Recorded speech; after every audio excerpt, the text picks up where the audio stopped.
Welcome to the Liberty Portal podcast by libertyportal.com, your gateway to a free society. On this show, we examine current events through a libertarian lens, seeking truth, cracking jokes, and providing you with better arguments to advocate for a freer world. The show is hosted by David Rand, political strategist and philosophy nerd widely known as the devil of Montana politics. Henri Pellerin, Liberty Portal founder and editor, entrepreneur, and fitness enthusiast. And myself, Joe Sheehan, filmmaker and Liberty Portal producer.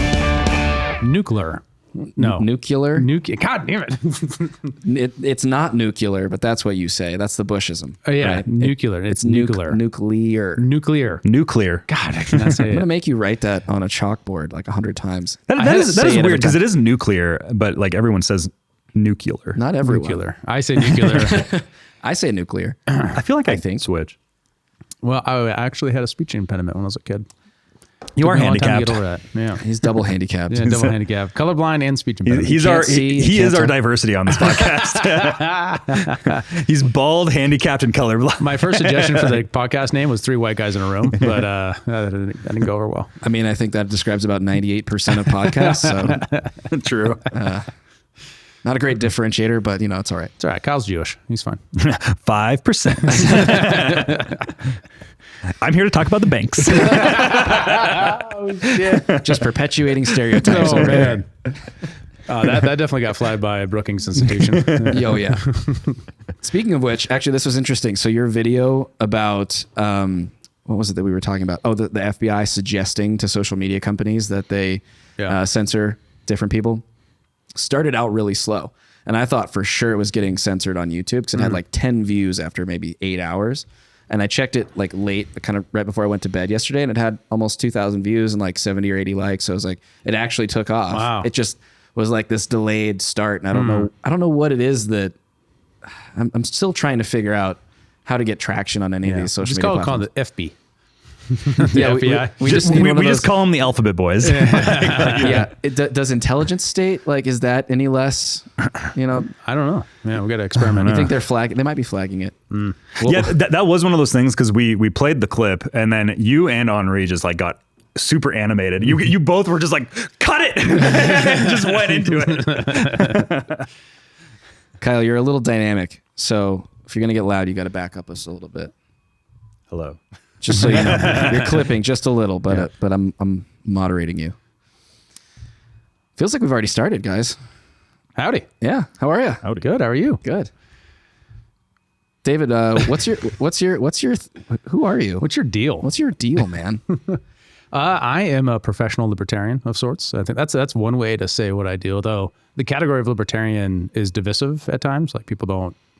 It's interesting. I was having a conversation. Someone said I'm a libertarian, and then proceeded to describe a bunch of views that I don't hold. And so I was like, am I a libertarian? Did we just not understand each other? Or have I been misunderstanding this thing the whole time? Am I wrong?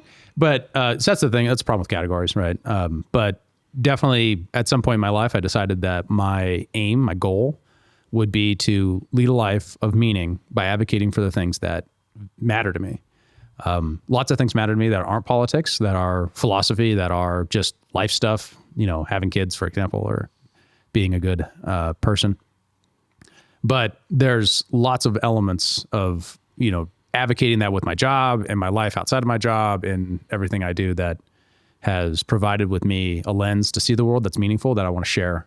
Because what I see is a lot of people who events are just chaotic. There's no connection. There's no background. And because I'm in a position to be able to view and then hopefully integrate things to hopefully make the world that much better by advocating for those values that I think are good and make the world a better place. Yeah. Why? Well, what are those values? Like on a very, very high level look at it. Oh man. Self-ownership is where it always starts, right? And that's to me is the defining characteristic of a libertarian. And then the ethical principles that deduce from that and are applied consistently. So many people will declare self-ownership across lots of domains and then find themselves, you know, at odds once it's applied to government. And that's where we usually diverge with a whole series of other people where they'll say, yeah, absolutely. Your actions are your actions and no one else can claim a higher claim on your actions than you. But then when the government does that on your behalf, somehow it's magical and it doesn't apply anymore. So When you say claim a higher claim, can you clarify that? Yeah. So the devil can't make you do it, right? You did Ultimately, that thing. you are responsible for your own actions. Now, this was something I suggested really quickly on a previous episode where I was like, the precursor to responsibility as a value is self-ownership. It starts, the ontology is actually self-ownership. The expression, the verb of self-ownership is responsibility. So saying you are responsible for yourself. And it's people, that doesn't degrade the value of charity, doesn't degrade the value of social cooperation. All it says is that at the end of the day, you own you. And that doesn't mean you shouldn't be charitable with yourself. It doesn't mean you shouldn't forgive yourself when you make mistakes. Well, it almost means that you should be charitable because you're responsible for your own self, but also your own contribution to your community and your impact that you have on the people around you, right? That's right. And part of that is the belief based upon evidence and the buttressing around the core theory that without a central planner, things can still go well. We can solve social problems without the government coming in to solve it. We can, that the best way to solve a social problem, there's only three ways, right? You provide it for yourself and solve that problem. Well, the problem with that doesn't scale, right? That's subsistence farming. The second way is that you have a problem and I have a solution. You trade for that, but you compensating me for the solution to your problem. Mm-hmm. The third way is that you take it from me. By force. By force. And that is the distinguishing characteristic, which is another way to kind of put that into a larger box. It's like think of it like a Russian nesting doll, is voluntarism. Sits over that and it says, what's voluntary reveals people's actual preferences and allows people to embody in the world they want to see. Where when you have a centrally planned arrangement, people don't get that opportunity to live their values or actually express what they want to see in the world. They're compelled to create the world through force. And that has all kinds of distortions and negative outcomes. Doesn't mean that the market process or voluntarism doesn't have negative outcomes. Of course, people can choose poorly. They can do worse for themselves and for others. But they have the persistent example of virtue to follow, where in the current situation, there is no example of virtue to follow because the virtuous, the people who arrange these situations, are the people who are using violence to make it happen. Yeah, there's a couple things I want to dig in on there. One, you in these three ways of solving a problem, the last one is to take it from you or to use force. That in a libertarian philosophy, as far as I understand it, is equated with government, right? With the centrally planned environment and situation that we currently find ourselves in. For people that are like, well, I don't see it that way. Like, how can you illuminate why the government is inherently the use of force or coercion? Right. So in its actions. Yeah, you have to define government is a good place to start. What is the government? If you ask Barack Obama or Bernie Sanders, they say the thing that we all do together. And I would disagree with that. The thing we all do together is probably much more looking like the market process, where we collaborate and coordinate together using structures, institutions and structures that allow us to peacefully cooperate to solve problems together. That's what a corporation, a business is. That's what a partnership is. That's what all these different structures are. The better definition for government is a monopoly of force in a particular geographic area, meaning no one else can use just force except for this one entity. An example of that would be, say, policing. Mm-hmm. Is that an example of the monopoly on force? Yeah, policing is like the rubber hits the road component of that, right? So if you say, I think the government should, that always results in someone with a gun enforcing that thing, right? Because if I refuse to do it, they issue a fine. I refuse to pay the fine. They will issue a warrant. If I refuse to obey the summons, they will send a person with a gun to go enforce. And maybe that's something you want. Maybe that's something that it's so important they need to get there. I'm open to that question, right? Mm-hmm. It's just the burden of evidence is on you that it is a worthy use of the eventual murder or imprisonment of somebody. The impingement upon someone else's autonomy and rights, ultimately. Right. Yeah. So the origins of this idea go back to what's called Classical Liberalism, which had a precursor in what was called the levelers, right? The levelers were the very first people to really articulate this idea cohesively. And we don't have their writings directly. Actually, we have kind of the suggestion of their writings that then got embodied in the classical liberal tradition. These folks, basically, their signature, the thing that we really have of the best evidence of their kind of result was a simple idea. No man is born with spurs on his feet, and no man is born with a saddle on his back. Right? That was the idea that the nobility is not better than you. We're all born naked and alone in this universe. No one's better than anyone else. And that, and we can embody that and put that a box around, called that equal rights. That was the start of a tradition that evolved bottom up out of just the arrangement that this happened to evolve naturally in the legal common system of Northern Europe. This is a little bit Dutch, Norway, and England, that then got kind of built upon until classical liberalism. Now there was this thing called a counter-revolution, is what I call it.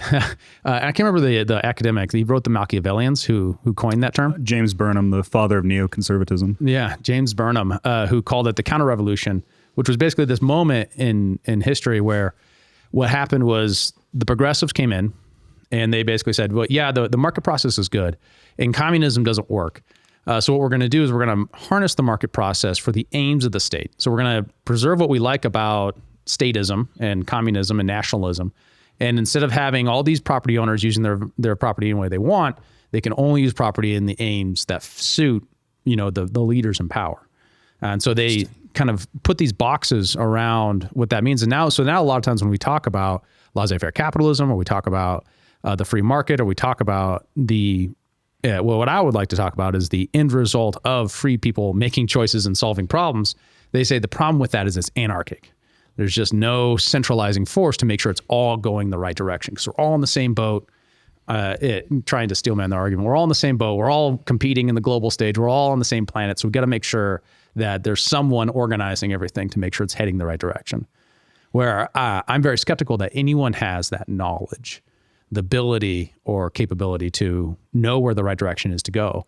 Instead, we should allow everyone to go to the direction that best suits them, that synergizes with their family and their community. And that's the idea of a holistic ethic that allows us to do the things that make our lives better by making other people better off. This episode is brought to you by our friends at Zesty Beverages. They're on a mission to unfuck the standard American diet by crafting drinks with fewer calories and more nutrients from real food. Their lineup of delicious offerings now includes Electric Peak Yerba Mate, post-biotic sodas, keto-friendly, ready-to-drink margaritas, and hard teas. Wondering what a post-biotic soda is? Well, head on over to zestybev.com to learn more and find a retailer near you. Once again, check them out online at zestybev.com. That's zestybev.com. Okay, so earlier you mentioned virtuous people, and in the context of, I think, making decisions that are beneficial to others. I think maybe one of the primary objections that someone might have to the philosophy of like why libertarianism could work in the real world is that there are so many divergent priorities, needs, worldviews. Everyone is so different. Their aims are so different. It seems impossible on its face that everyone could possibly come together and collaborate towards common ends without some sort of unifying force. And so you mentioned virtue, and I just want to dig in a little bit because I feel like within libertarianism, it's so tactical, it's so rational that morality doesn't really ever enter the conversation, or it's tough to broach that because the first argument is, well, you're a libertarian, you think everyone should be able to run their life the way that they want, so you don't have a right to speak on moral issues. Right. So where do virtues come from? How does morality intersect with the idea of a market and libertarianism as a philosophy? Oh, man. Great question. So at least one of the parts I'll start with, and if I don't get to every point there, I know that was a lot. Return to it. Yeah. So the first one is, I think there's an interesting division that I like to make, but it's completely arbitrary, right? It's a philosopher's distinction between morals and ethics, right? So just for the purpose of this argument, I'm going to make a division. Morals are the things you ought not do, right? Don't steal, don't lie, don't take other people, don't hurt anyone, don't harm other people. The other one, ethics, is what you ought to do. So what we want is a system that has strong reason or strong bounds on what people ought not do. That says, hey, you've harmed somebody. Here's a process so that person can be made whole. Hey, you've harmed someone. Here's a disincentive to harming anyone else. And on the other side of that, of ethics, the question is which ethics, right? Like whose ethics are we going to adopt? And what I think was great about the libertarian approach to that is it says we don't know. Ethics is a process. We don't know it ahead of time. Now we have lots of theory, we have lots of guesses about this. And we look at our ancestors, we can look at our history, we can appeal back to that and say, hey, these are good reasons to think these are good ethical ways of how you ought to behave in the world. But we don't know that. And the circumstances that we have to embody those ethics in the world are so diverse, and the world is so complex that we have to boil them down to simple lessons and then allow people to experiment with those things and then see the results. The idea is that you create a peaceful society that tolerates ethics of diverging aims, and then says, we're going to allow a discourse to boil up the best ideas from the bottom so that individuals embody their values, test out those ethics in the real world, and then when it works, be celebrated for those such things, and then articulate why they think it works, and then be criticized on why it might not be working, and then and then the lesson be learned, or the idea consolidated down to a narrative that's simple that can then persist on. And that's how all ethical thinking happens in the first place. Any religious text, anything that you're looking at, is a consolidation of prior experience into a fundamental prescription for, hey, here's a good way to think about how to deal with this ethical quandary in this case, or maybe in that case broadly. So it's actually a continuation of a much older tradition in that sense, that we're saying we don't know, we can't know. There's no divine revelation that everyone agrees on. So let's make it peaceful and get the state out of involvement deciding what the best result is, so that individuals can then negotiate those values themselves and then arrive at the decision that works best for them, and then tell their neighbors, so their neighbors can then articulate those things to the next generation, to their neighbors. Well, and that's piggybacking off what you said there. That's one of the problems with centralized power, is that there tends to become this forceful homogenization of different cultures to all kind of unite together when those cultures don't necessarily share the same values. So then you're ending up in a geographical location under a monopoly of violence, bringing all these people together that don't actually agree with each other. And when they can't agree with each other, like how are you supposed to let them, or how are they supposed to like govern each other, right? Like you're voting one group to rule over another group, and then resentment just kind of spreads like a virus throughout the society. And I think that's where most large empires end up falling, is that they just end up collecting and expanding so many different groups that just can't get along together. But in a more libertarian paradigm, one of the most peaceful ways that these people can interact with each other is through things like trade. They have different divisions of labor and what they produce in their marketplaces, and that's how they come together. But when you have the centralization of power, you end up just having them all you force them to get along. Like that doesn't work, right? Right. Or it ultimately results in, like what you're saying, especially in a democratic institution, one group for a time dominating the other, using that power. It then builds resentment, which resentment politics, you can write an entire book about just that alone. Powerful force. Tremendous background to everything that happens.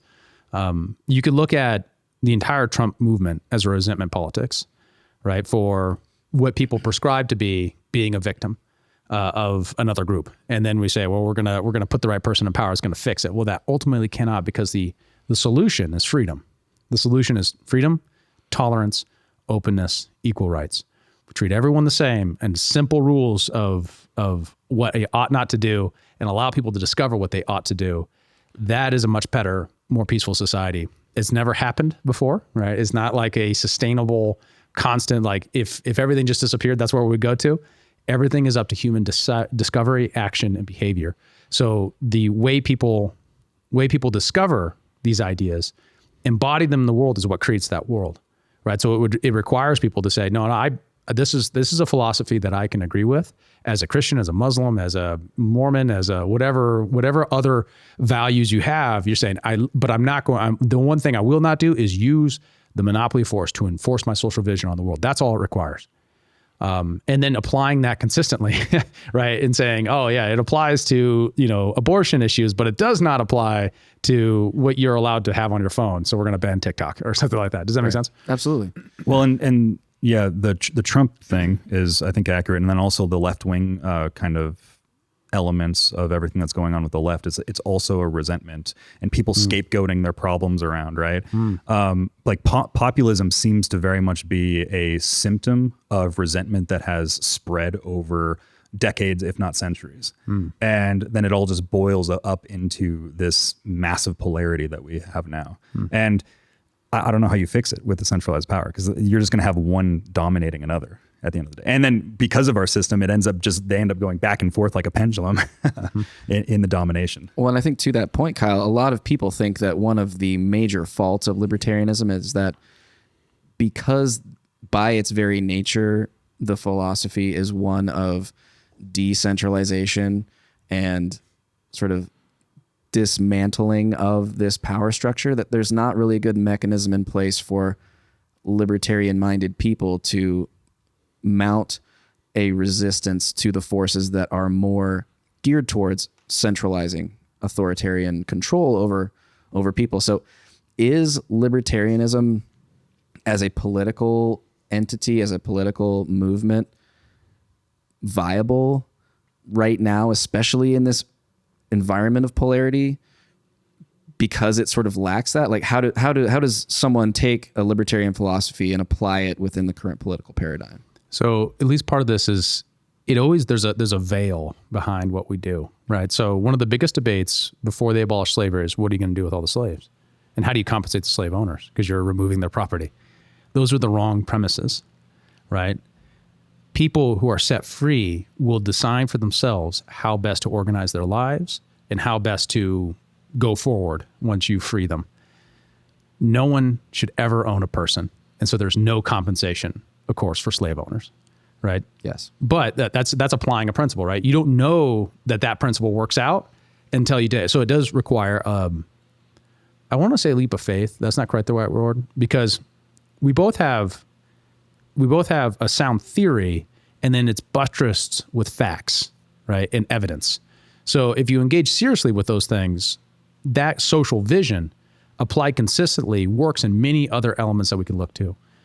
Slavery, civil rights, when it comes to the English abolishing the Corn Laws or the dropping of trade tariffs in the 19th century, or the resistance to empire in the 19th century, or the American Revolution and the ideas articulated then. Each one of those examples we didn't know what was going to happen if we broke away from the British, but we did, because we were basing our principles on a sound theory, buttressed by facts, and then said the risks are worth the potential outcome.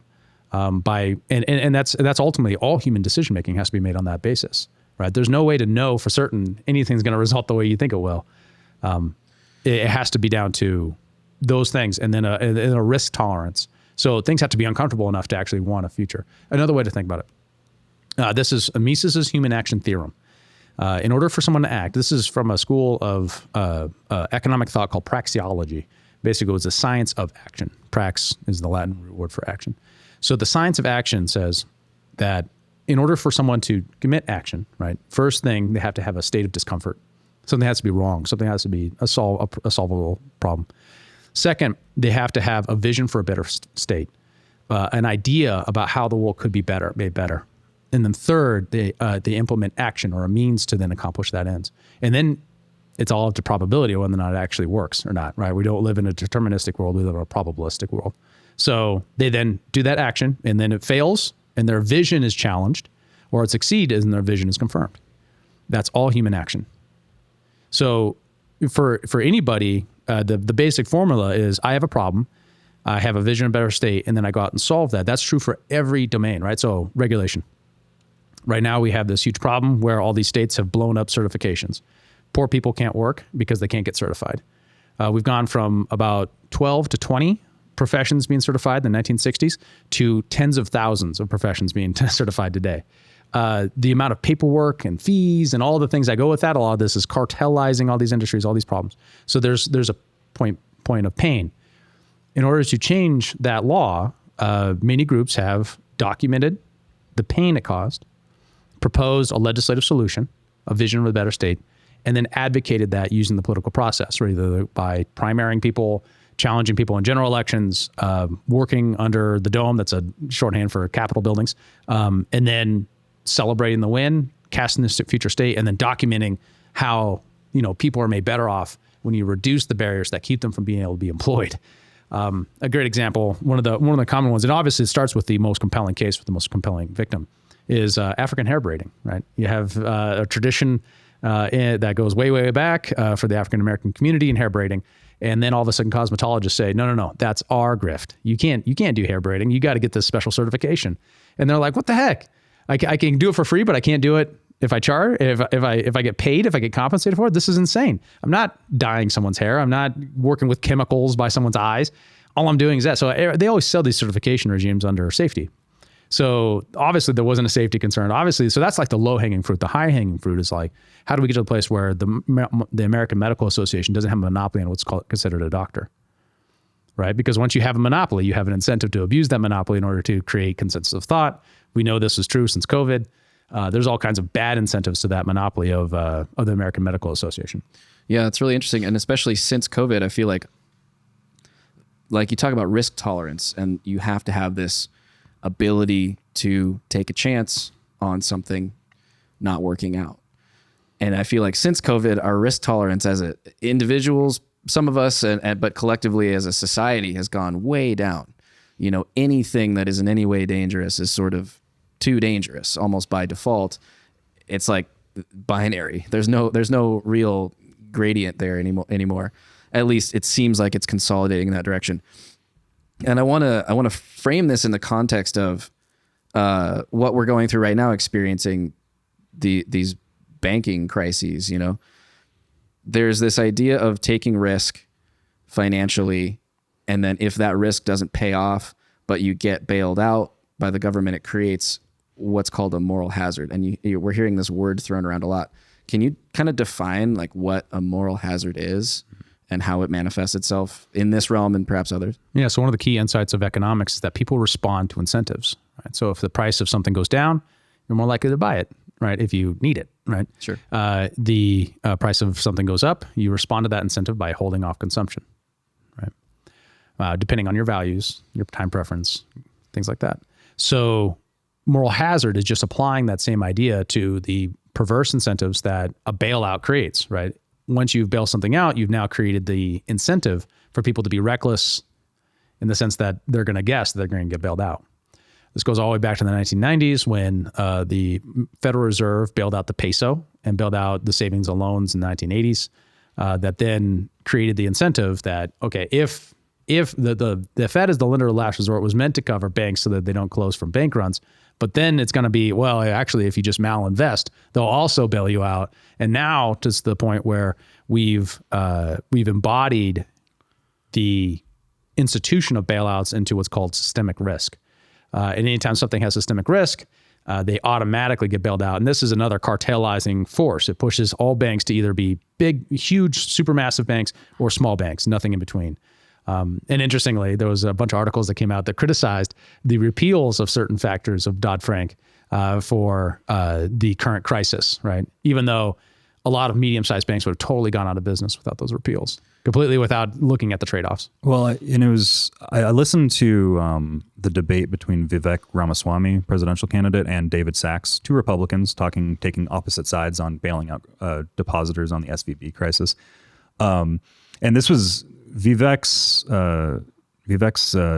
like one of his main points was similar to what you were saying about the response to incentives, where right now, if we just choose to like disobey FDIC insurance, the limits that were put on there, and it's just that we're just going to bail everybody out regardless of what their limit was. Well, now you're creating this new perverse incentive that just comes out of just being like, okay, now we put it to $1 million and we're going to go back retrospectively and bail everybody out. That just tells everybody is like, well, the government's just going to come in anyways next time, even if we need to be bailed out above $1 million next time. Like it creates the spiraling perverse incentives that just keep continuing onward, right? What isn't clear about that, for a lot of people, and why there isn't a good response to this, is the lack of clarity about the future state that would be possible if we didn't have these institutions doing this thing.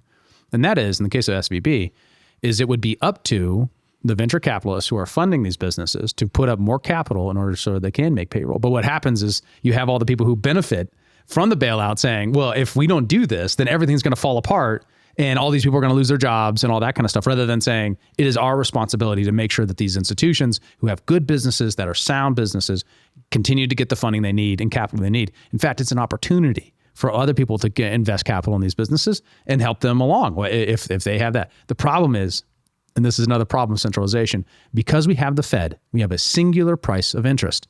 The singular price of interest gives everyone the exact same incentives to behave exactly the same way. And what happened during low interest rates? Everyone bought bonds, and now the interest rates are high. Those bonds aren't worth as much. So now they're like, well, we don't have the assets to cover our bases. And that's what happened at SVB, right? Well, is they invested among other things, they invested a bunch of money into these bonds paying a low interest rate when that was the market rate. And then the interest rates went up dramatically because the Fed raised them. And then when they came into a crunch and they needed cash, they went to sell these bonds and they realized, oh, they're not worth nearly what they were on the books in the market at this point in time. My understanding, people keep saying that they were buying these T-bonds, but my understanding is they had $80 billion in mortgage-backed securities. Like I keep seeing reporting, but when I was actually looking at it, it was mortgage-backed securities. I should maybe double check that and correct that. I believe that they were bonds, but there could be. I think there could be both. Might have been a combination. It's a very large bank. I mean, in terms of numbers. Yeah. We are talking. It was like $280 billion, right? Right. So, but the whole point being, even in that circumstance, those mortgages are worth less because the higher interest rates means the payments are going to be harder, and there's going to be more failures, and they're more risky. Additionally to that, there's the whole point that I was trying to get to is that the vision itself is that there shouldn't be a singular bond, right? It should be mini bonds, right? It should be allowed for people to say, I'm going to hold in Bitcoin and gold. I'm going to hold in these other things in order to get the future and the asset valuation of those things going forward, rather than an arbitrary thing of completely made up by the government that is just a piece of paper saying, I will tax the taxpayer on your behalf to pay this off in the future date. That is not an actual security. That is just a government promise. Right. And if you're a medallion holder of taxis, how does it feel to have that government promise when Uber comes in?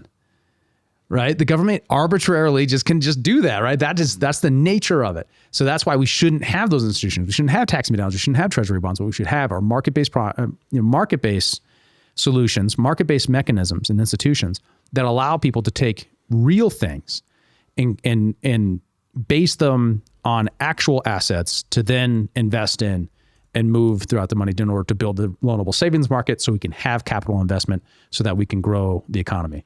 That is a much better vision because it roots the signaling, the price mechanism signal that we talked about that one episode for like 20 minutes.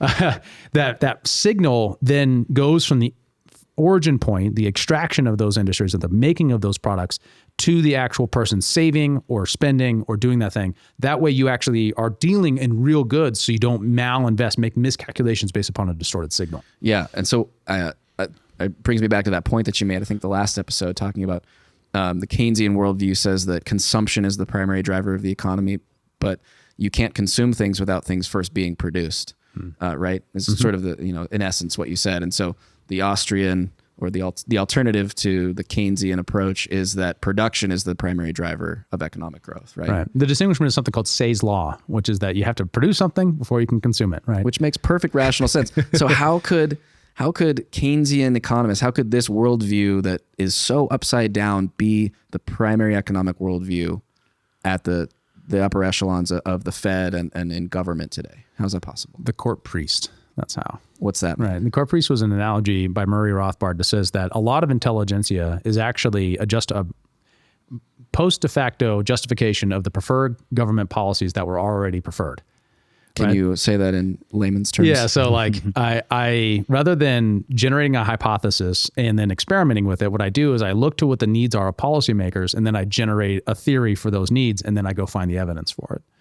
And that's, and to be frank, Keynes was responding to the Great Depression, and he's saying this is a worldwide depression. How do we solve this problem? Well, people aren't consuming. People are saving a lot because they're afraid of the future. So how do we get them to consume? Well, we got to have policies to get them to consume to start up the engine of the economy. There's a sensibility to that.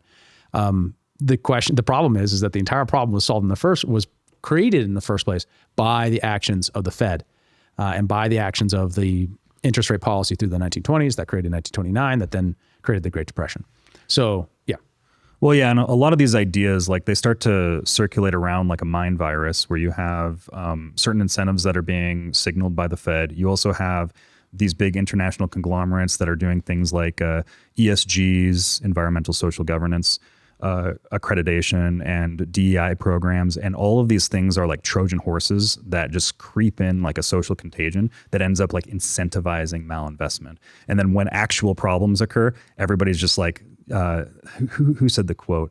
So some big investor always said a quote that when the tide goes out, you start to realize who's swimming without their shorts on, kind of a thing. Yeah. And that's exactly what we're seeing. We're seeing all that malinvestment just kind of coming into light right now in front of us, of who fell for those incentives, or who over invested in this thing when they should have done that thing, and who was being too greedy. All of these things start to kind of, we're beginning to shed light on it, and we have to like purge this malinvestment out of our system. That's a great point. And one of the great case examples from the 2007 financial crisis was BB&T.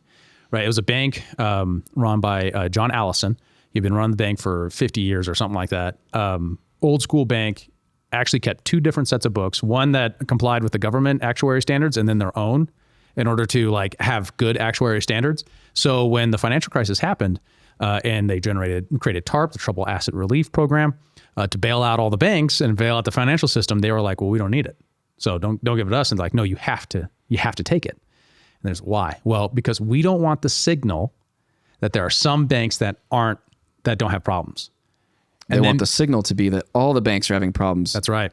So you got to read his book, The Financial Crisis and the Free Market Cure. If it's not on Liberty Portal, we should have it on there. We will make sure it's on libertyportal.com. Because it is a fantastic book. It definitely dives into the Austrian business cycle theory. It touches on that, talks about other problems such as accounting that were a contributing factor, problems that have not been solved since the last financial crisis. And additionally to that even the good actors in this space get wrapped in with the bad actors because they can't allow the demonstration that banking and finance can be done responsibly, because the whole goal is to pump the system as much as possible with consumption. And once again, that goes all the way back to Keynes. So it's almost as if these bank crashes are a benefit. I won't go so far as to say that they're manufactured, but that they are a benefit to pumping the system, because when they crash, they have to be bailed out. Mm-hmm. And so the government or the Fed rushes in with all the, with these different loans and bailouts and things, and elevates the banking system again, continuing this sort of what seems like a Ponzi scheme, but on the grandest scale possible. Right? Or like a binge party, right? So a great analogy is you're partying, you're having a great time with your friends, you spike the Kool-Aid, everyone, is having an even better time. With alcohol, not with poison. This isn't a cult thing, right? This isn't like a Branch Davidian thing. No, you spike the Kool-Aid with some alcohol, everyone's having even a better time. And then you just keep going. And before you know it, you're taking shots and doing Jell-O, Mm-hmm. And then the next thing you know, everyone's hungover. So you're like, no, wait, I got something better. So then you break out the cocaine and everyone's doing cocaine. The party keeps going. And then you're like, oh man, well, I can go even better. Here's some other drugs. And then people are doing that. And next thing you know, the question is when do you get to the place where you're doing fentanyl? Right. Then that's just to avoid the hangover. Yeah. Right. Just to avoid things falling apart. And it's important to make the point again that the falling apart is the important thing, because that's when we reconcile with reality. That's where we find out who's swimming without their shorts on. Right. Well, and it looks like, speaking of that SVB was heavily invested in a lot of ESG products that they had contributed to, and donated, like I think tens of millions of dollars. I don't have it in front of me. Kyle, maybe you can look it up. But to some of these various, different sort of woke organizations, or invested in these different products. Well, something I did just pull up, and I'll throw it on here for now, is Larry Fink. He always does his quarterly letter for the S&P. He is now beginning to shy away from ESGs in the aftermath of this, which is interesting because he's very much like the orchestrator of the whole ESG movement. And Larry Fink is the CEO of BlackRock, right? Which is the largest asset holder in the world, yeah. Correct? Yes, exactly. Yeah, they own, it's like trillions of dollars under management. Crazy amount. Yeah, it's like $10 trillion. I think that was during the bull run. It was 10 trillion, but now it's probably less because everything's gone down. But yeah, it is interesting to see that now he's taking a much more.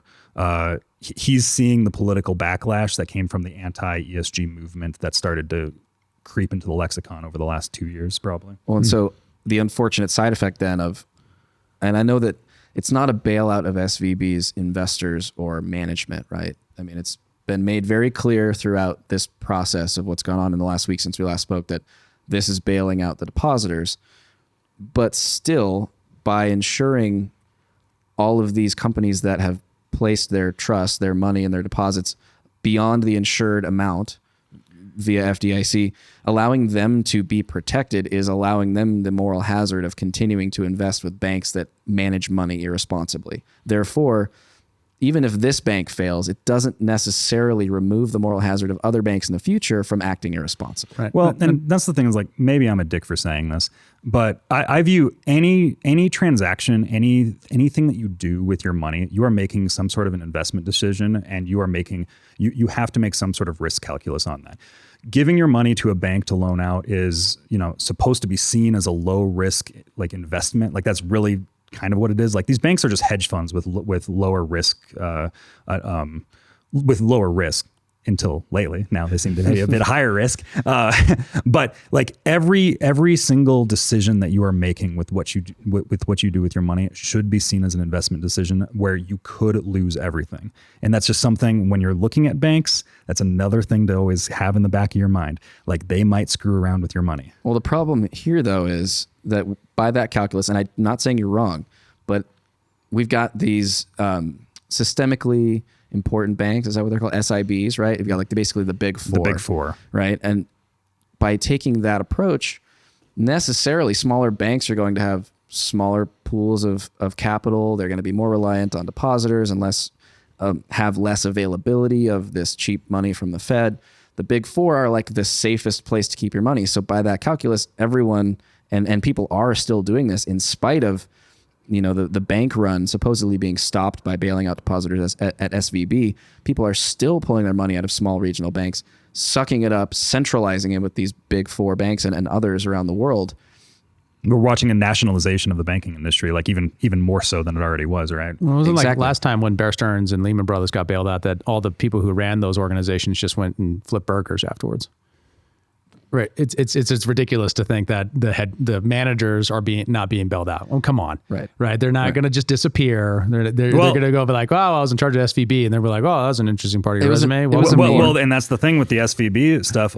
Everybody on the board last month, all were selling off millions of dollars worth of shares in SVB. And then they went on TV and were like, everything's going great. And then it was like a week later, everything collapsed. And then they're like, we don't know what happened. It came out of nowhere. Yeah, right. Well, and it was the chief administrative officer for SVB was CIO or some C-suite executive at Lehman Brothers, I believe, in 2007. I think risk management. Well, he left in 2007. I think it was like head of risk management or something. I mean, it's like, this is such a risk management. This is such a cesspool. Man. I can double check that, but it really is. Oh, you're killing me. It's like, I mean, these people are smart. We know they're smart to some extent. They have to be intelligent to get to where they are. But it's like, if you're smart and you're able to be the head of risk management at Lehman Brothers and then move to another bank that fails, it then starts to imply some malice. Oh yeah, right? Well, it's not. I do love like, that his name is Gentile. His name is Gentile. He's a gentleman.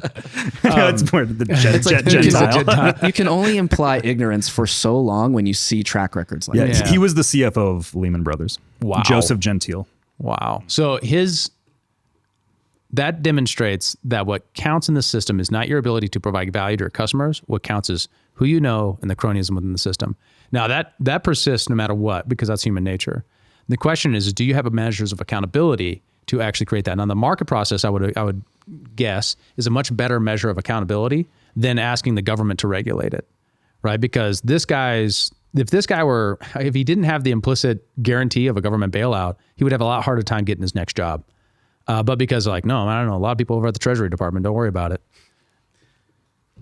Yeah.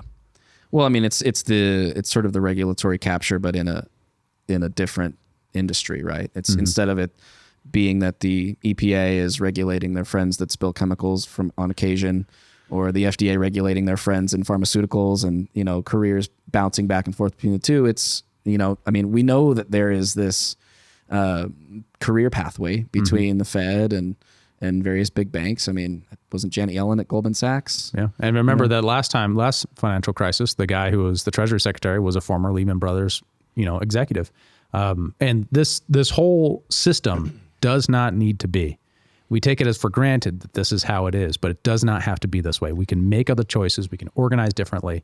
We take the risks that go with that, but it would be a system of less cronyism, less, more equal rights, more competition and openness, and less of this incestuous milieu that we live in. Well, so that's an interesting segue to the how can we change it kind of conversation.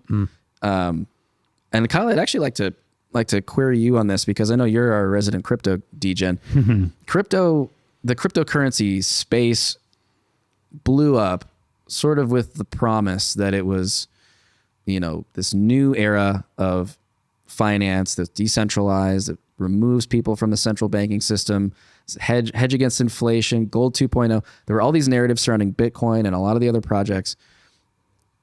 It obviously, maybe it grew too fast. Maybe it was itself, its growth was a product of this inflationary environment with a lot of this imaginary money, especially right around COVID, going into some of these risky investments or gambles on some of these different projects.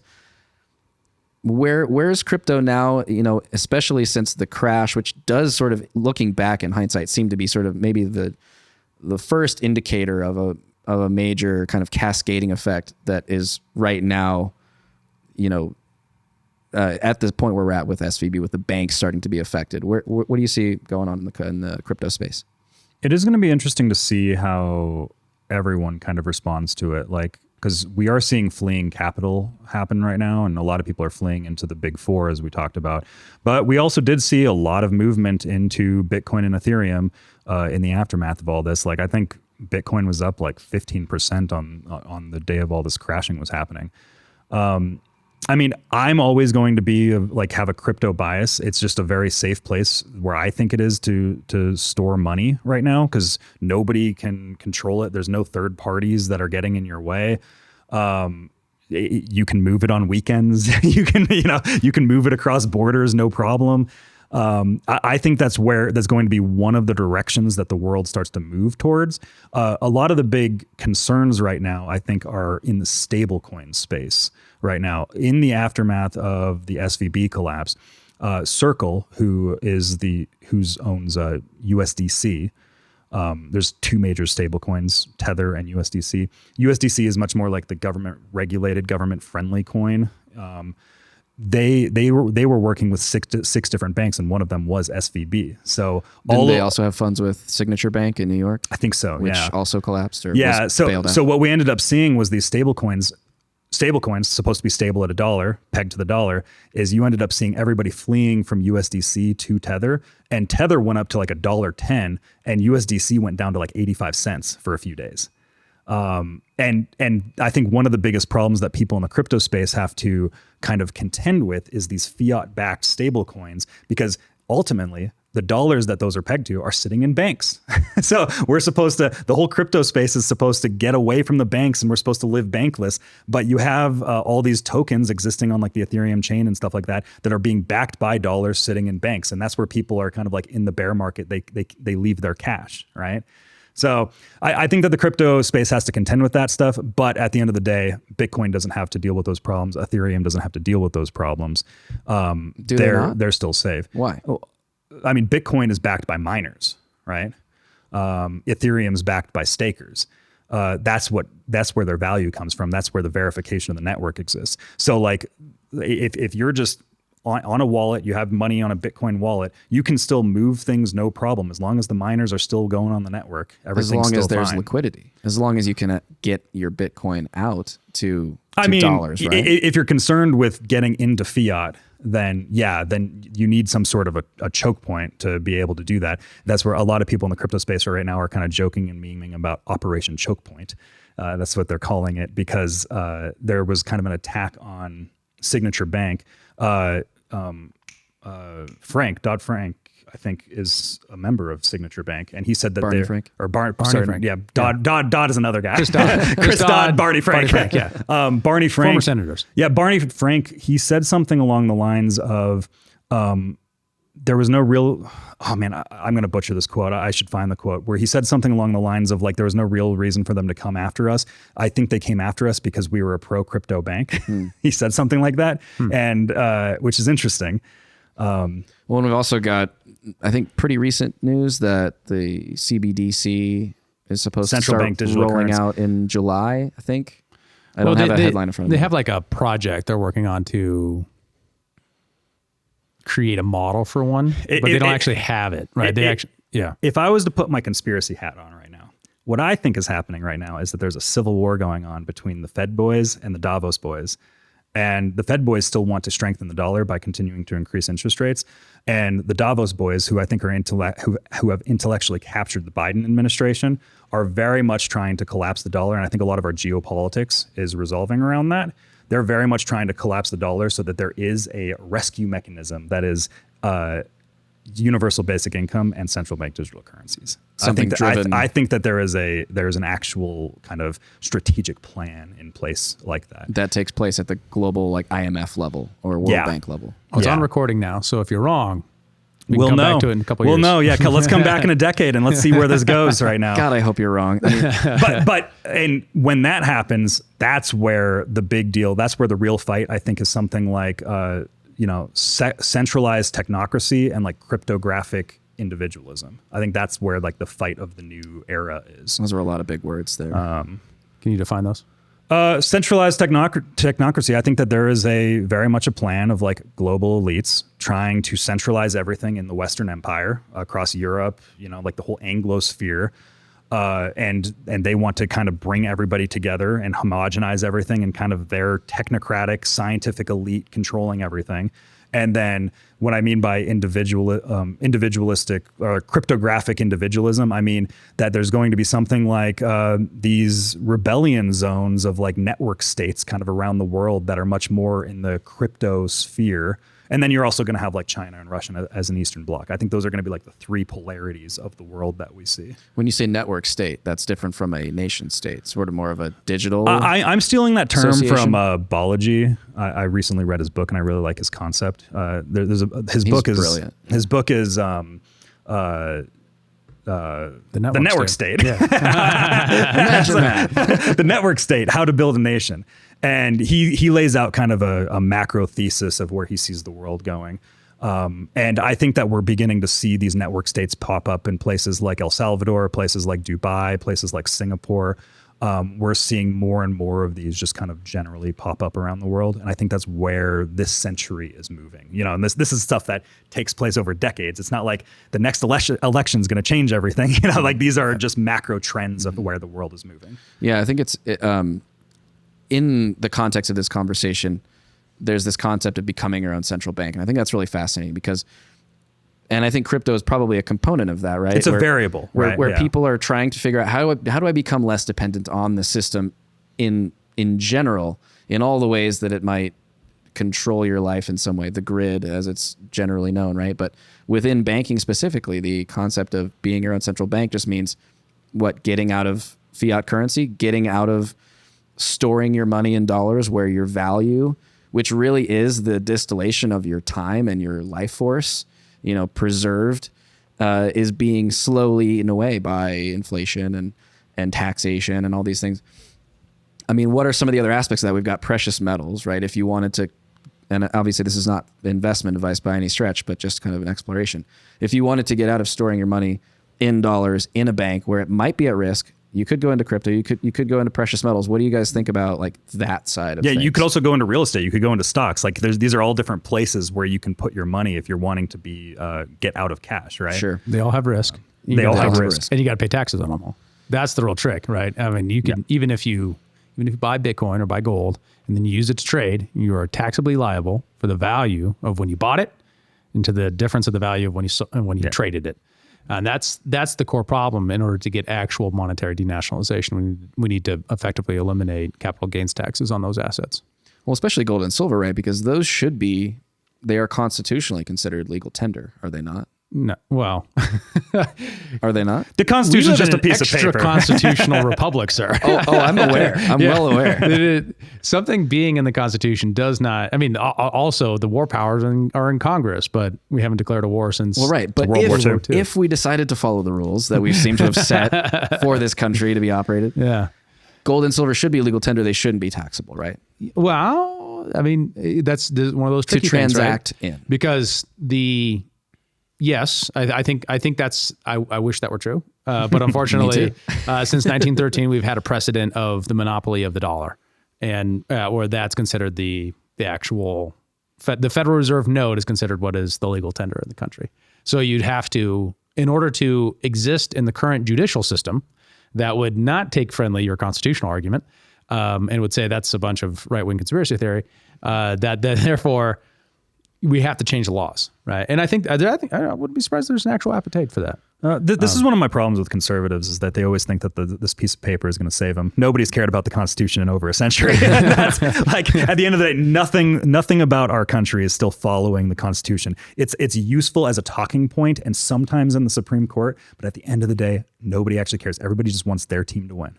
And they will violate the Constitution wherever they are willing to, like wherever it's convenient for them. And you know, the Republicans tend to be the ones that are always championing, let's use the Constitution. They will violate it also. Well, some will. So like there's an ought versus is problem here, right? So ought the Constitution be the basis of our governments? Yes, it would be great. Is it? No. It hasn't been for a long time. Right. And at some point, you ask yourself, when are we no longer a republic, a nation ruled by laws? That's what the definition of republic. And when are we an empire? What if we just crossed that Rubicon? That's an analogy to Julius Caesar crossing the Rubicon to conquer Rome, and gone over that edge and said, you know, this piece of paper just isn't really worth following anymore. When did we do it? When do we actually? I think it was a century ago. Yeah. When does the fact that happened come to the point in our culture that no one expects it to run on a constitution anymore? Because then you're effectively, you've given up on that project. And the American project is over. Well, I think in a lot of senses we have crossed that Rubicon. And I mean, to quote that sort of analogy further, are we experiencing the decline of our empire at this point in time? I think we're transitioning into something. And I don't think people realize that when empires and when the logic of violence shifts in different throughout history, I don't think people realize or even appreciate generally how long it takes. Like in the book, The Sovereign Individual, which is another excellent book that I recommend anyone read. He talks about, this book's written in the 90s, but he talks about how when the Roman Empire was falling, you still had people across the empire, for 200 years, kind of LARPing as if the Roman Empire was still around and the Roman Empire was gone. Yeah. Right. So just one day someone said, hey, wait, we're all ruled by Visigoths. And everyone was like, oh yeah. That's what we're doing now. Are we still Roman? Yeah. And that was 200 years later, right? Like a substantial amount of time. Multiple generations went by before people really noticed that the Roman Empire wasn't an empire. It's interesting. If you look at the British Empire, there was a more clear, World War II happened and then it was something else afterwards. Mm-hmm. But I mean, there was a devolution that was happening before that really led up to that. It's kind of a breaking point, straw on the camel's back sort of thing. So will it be faster for us? Probably. Information flows are different. Decentralized information flows make things way different. So I think the world hegemony is probably everyone recognizes that the United States cannot be the global hegemon forever. Even the neocons in their work, as they articulate it, is we have this time of the American century. How do we shape things so that the world's a better place at the end of it from where it started at the beginning, right? And their entire justification for everything they've done, the gallons and gallons, the oceans of blood spilt, is that, it is making things better in the long run. That's their whole claim. So even they say it's going to end eventually. So what does that world look like afterwards? What's a multipolar world of not just the dollar and not just global, American military dominance, but a multipolar world of many different competing systems of money. And hopefully one of those is non-state money, because that would be the most accountable to consumers and less accountable to bureaucratic elites who are running that thing. I have no more faith in BRICS than I do in the US dollar. I have no more faith in the ruble or the, whatever, in any currency other than that. If it's run by a government, you should absolutely take it with a very large grain of salt. Well, and this is the big thing, kind of going along that sovereign individual thesis. The whole point of that thesis is that the logic of violence, of how we organize governments and society, drastically changes with new technology, because the old system is not able to govern in the same way anymore. And I think things like cryptocurrency are an example of this, of like, they can no longer control their monopoly on currency. There now becomes a competitive factor that it becomes just increasingly difficult for them to enforce. And in the transitionary period, there's going to be a lot of blood and problems and stuff that will happen. But this, and it's not just cryptocurrency, just like the internet, like there's no longer this control mechanism over speech in the same way that it was. Like back in the day, they were able to control 3 channels that were how you got your news. Now you can go to anywhere across the world, and you can use a VPN to pretend you're in another country and all these things. They can no longer enforce those things as effectively as they otherwise would have been able to. And it's all because just technological change changes the logic that they have on how they commit violence, because they are a monopoly of violence. And that book is really great about that. I mean, it actually articulates that the logic of violence itself is what determines the ethics of a society and its mode of production. So the big state democratic socialism we have today, the thesis of the book is that one of the reasons why we have that isn't because that's just like so the progressive vision is that we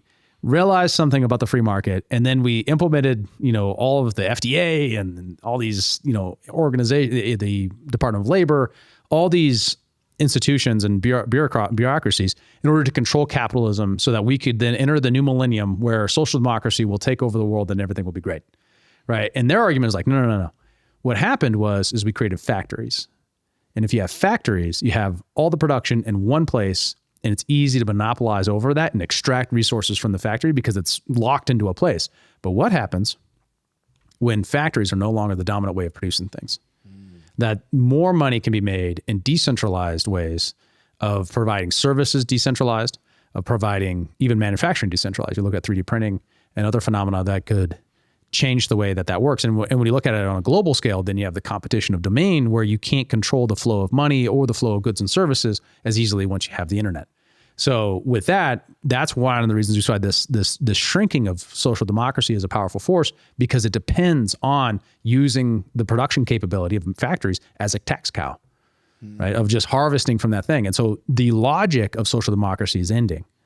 And what is the thing we're going to move to? And what they predict is, it's an interesting vision of what they predict. And it might be true, it might not be true, but their analytical tool, they call it megapolitics, is very interesting. And it's a great book worth reading.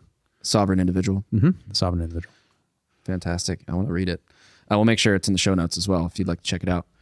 I find it really fascinating, the time that we are in historically. I mean, I'm sure every generation thinks like, oh, we live in the most interesting time to be alive. But I honestly think that we live in the most interesting time to be alive. I think the next generations are also going to be the most. I think we're just getting more and more interesting. Yeah, that's fair. Right? That's fair. Yeah. Yeah. I mean, especially when we look at technology and the different things that's going to result from. I mean, if we solve aging, for example, imagine for a moment if in the next 10 years we solve aging, you're going to be the age you are or maybe 10 years older for 100 years. So I'm going to hit my peak, and then I'm going to just never age. Yeah, right. So imagine if that were to happen biomedically, right? And then you have children that grow up and they're locked into their 20s, that health of the 20s for the rest of their life, and for 100 years or 200 years or whatever. That would change everything, right? It would change the problem of birth rates. It would change everything else, like or other kind of biomedifications, right? That would be different about what would change would be human interfacing with computers, things like that. A lot of people might say that's a bad thing, right? Because the world has too many people on it. Oh, well, that's just false. I remember a long time ago listening to an interview with Vitalik Buterin. He's the founder of Ethereum, and they were just talking about other random things, other technologies. And I remember him saying that he believes that half of the people on Earth will live to the year 3000. I was like, what? Like you are very bullish on technology. Like you are at first I was like 2,300. I was like, okay. But then I was like, wait, no, 3,000? That's 900 years.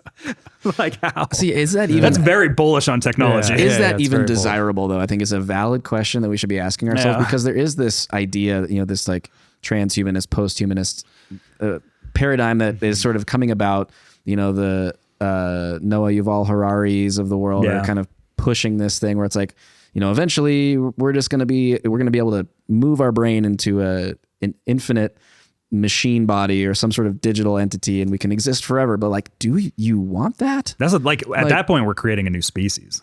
Like, well, yeah, and I mean, just different at that point. Spiritually, it's like no matter I guess if you're an atheist, maybe it doesn't ring as true to like want to ascend from this plane. Like you in a strange way. If you just turn into dust, if you go into nothingness after leaving this planet, like wouldn't you just maybe want to stay here instead? In a strange way, I think that this is the atheist trying to ascend from this plane.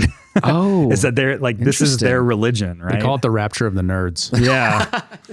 Which is a great turn of phrase. Yeah, that's great. But that's what it is, right? It's like you're uploading your body into like this new plane of existence, which is like the cybernetic, I heard you're becoming something new.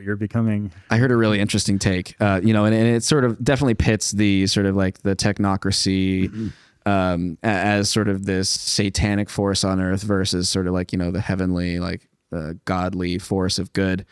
And someone put it really interestingly over dinner once. She was like, if you had spent your entire life like worshiping Satan and you knew that at the end of your life you were going to go to hell, wouldn't you want to stay on earth forever? And I was like, shit, maybe I would. It's kind of a fair point. Yeah. The trick is that there's a golden arrow fallacy in that too, right? Where what's old is good, right? What we had was good.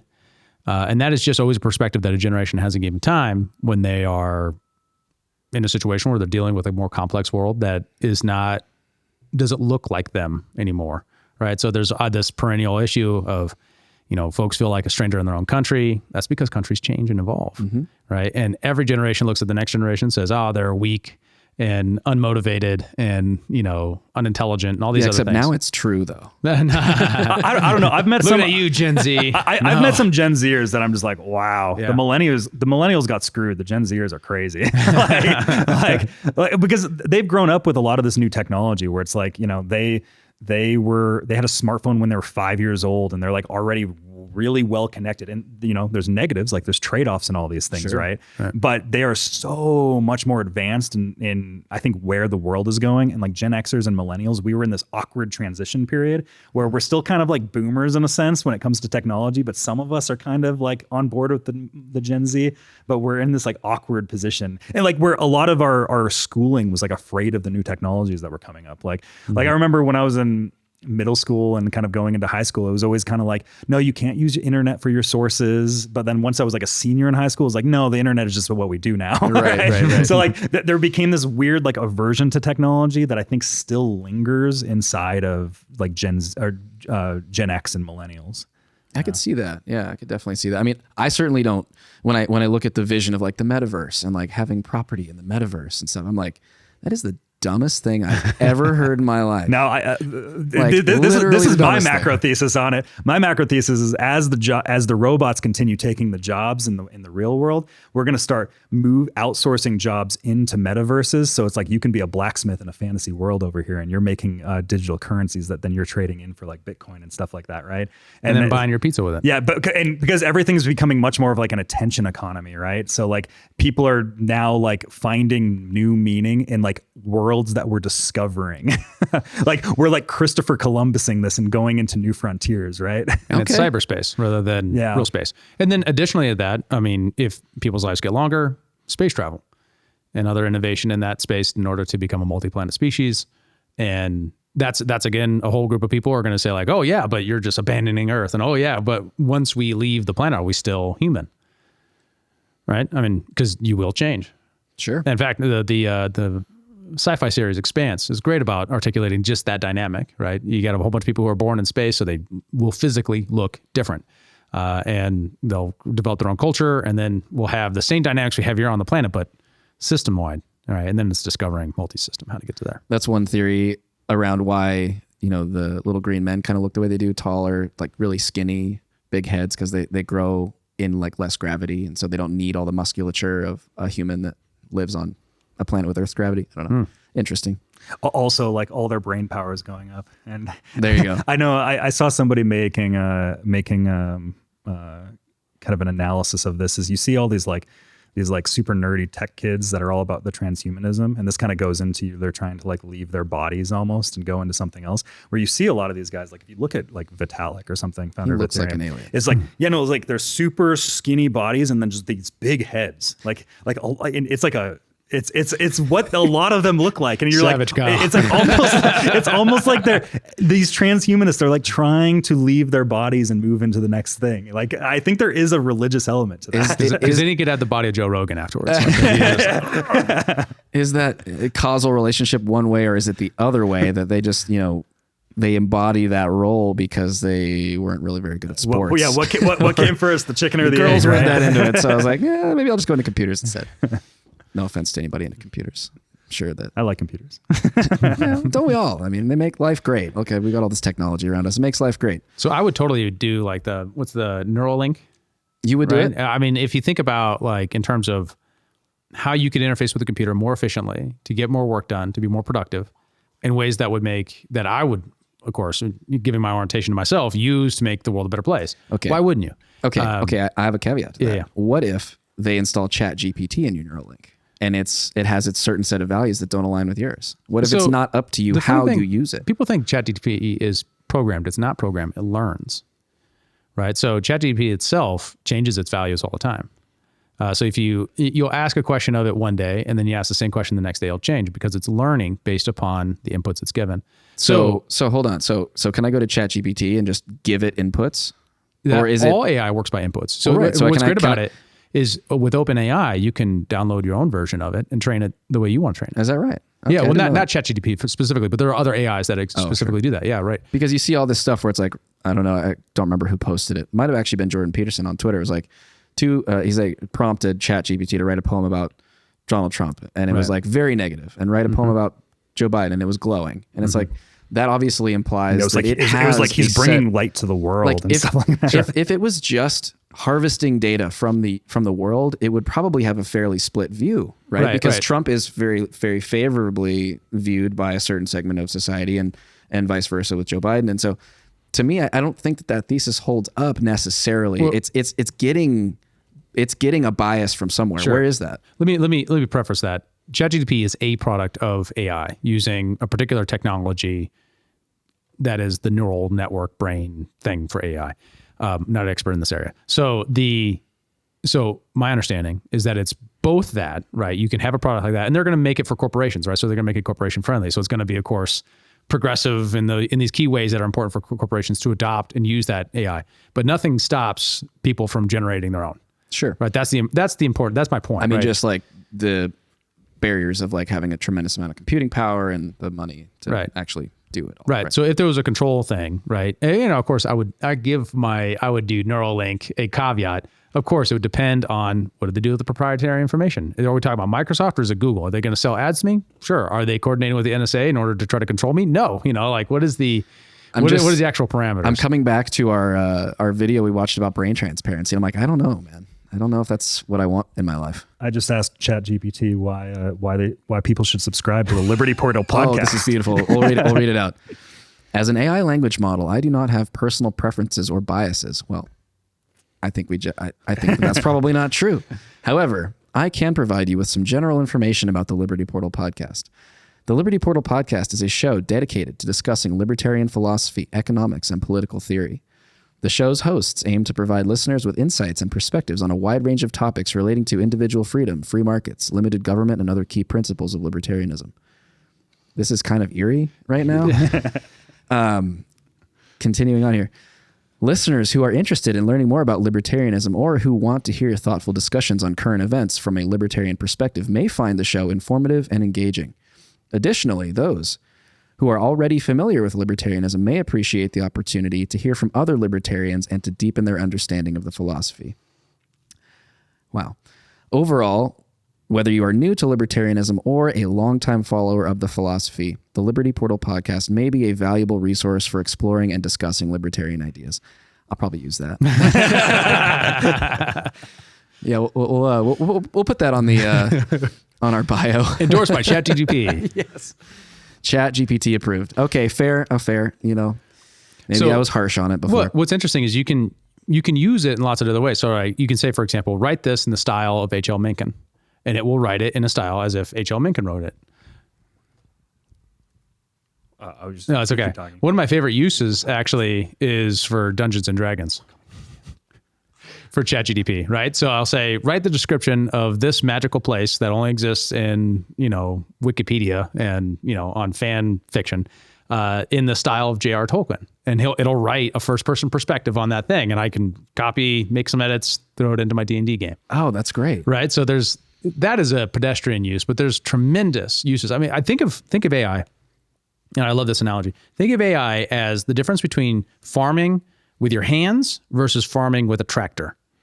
Right. It's a the tool. AI is the tractor. It's a tool. But the scale of what it means for creativity, thought, and ability to produce, quality content is like that. Now, it can be used hackishly, right? You can use a tractor. You can abuse a tractor in terrible ways, right? But you can't. But but it's just a tool. It doesn't change that. And what a lot of people think, I think, when they think about the bias thing, is they're kind of thinking like, wow, it's a tool to control me. And I think that's a legitimate concern, right? AI could get out of control. It could singularity us or something like that, right? But the function of itself is neutral if what we do is have systems that allow us to hold accountable the people that we buy it from, in an open system where we don't use intellectual property to control and cartelize the AI industry. I think we have a real opportunity to actually just 10x, 100x our ability to engage and create meaningful things for each other. I see these AI language models as, in the same way that calculators are to math.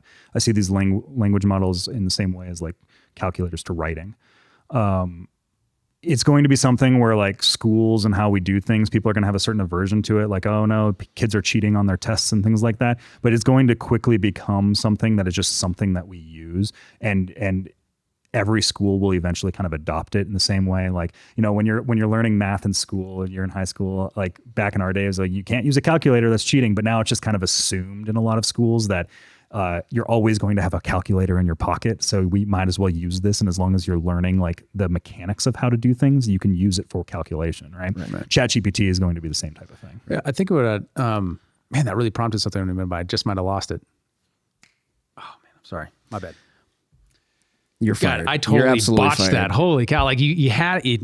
I spoke to a developer the other day, works in, I think, medical software. And I asked him his thoughts on AI, because it can write code like really well and really fast.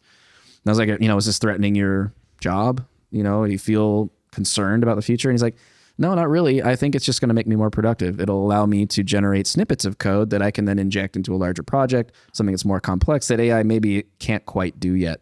And, I think it was probably the All In Pod. They were talking about how, we've got this creator economy currently, but it might evolve into sort of a narrator economy where, this skill set develops, where even just prompting an AI language model intellectually, doing it well, efficiently, is going to be its own skill set, just like programming or like writing or like any of the other skills that we might be afraid that AI will supplant. Right. So you can make something in mass production and people will buy it, right? Because it'll be very affordable and cheap. What's interesting about this, and this was predicted, that capitalism would take over. Marx predicted that capitalism would take over the world, and it would make everything cheap and homogenous and useless and terrible, right? And that after the Workers' Revolution, we'd have people making things that are unique and special and meaningful for other people.